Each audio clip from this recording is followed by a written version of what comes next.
The God of the Bible is triune, Father, Son, and Spirit. This isn't about tradition or theory, but the truth. Welcome to Gospel Clarity. When I say I believe in the Trinity, what I'm saying is there is one God, eternal, unchanging, who exists in three persons, the Father, the Son, and the Holy Spirit.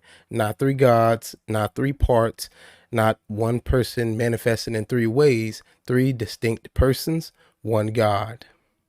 One of the clearest places we see this is in the Gospel of John. John 10:30 says, I and the Father are one. So the claim isn't just that Jesus is united to God in purpose, it's that he shares the very essence of God, fully, eternally, and equally, and the Jews knew this.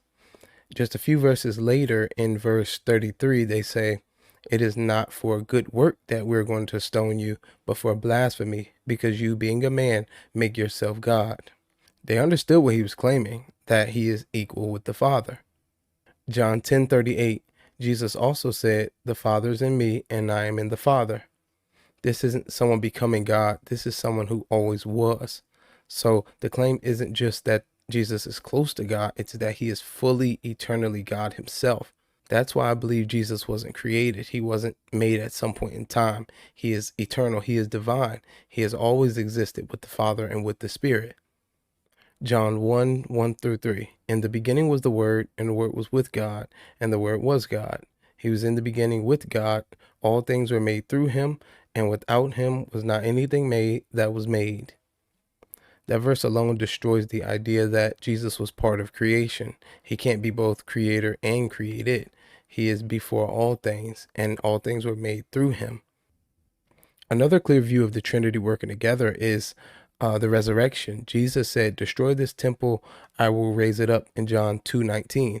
The Bible also said God the Father raised him in Galatians 1:1, and also that the Spirit raised him in Romans 8:11. So who raised Jesus? All three, because all three are God.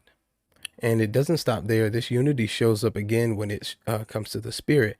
Jesus said the Father will send the Spirit in John 14:26.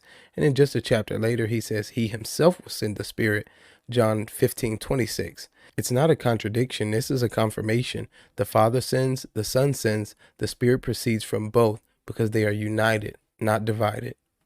And lastly, this is one of the main reasons why the Trinity matters, because only God can reconcile us to himself, not a prophet, not a good teacher, not a created being. It had to be the eternal Son, God in the flesh, who lived, died, and rose for us.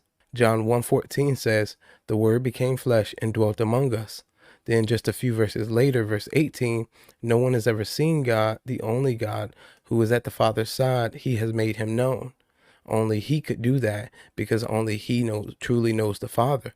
Jesus also said in Matthew 11:27, no one knows the Father except the Son, and anyone to whom the Son chooses to reveal him. So when God reconciled the world to himself through Christ, he wasn't sending someone else to do the job. He was stepping in the person of his Son.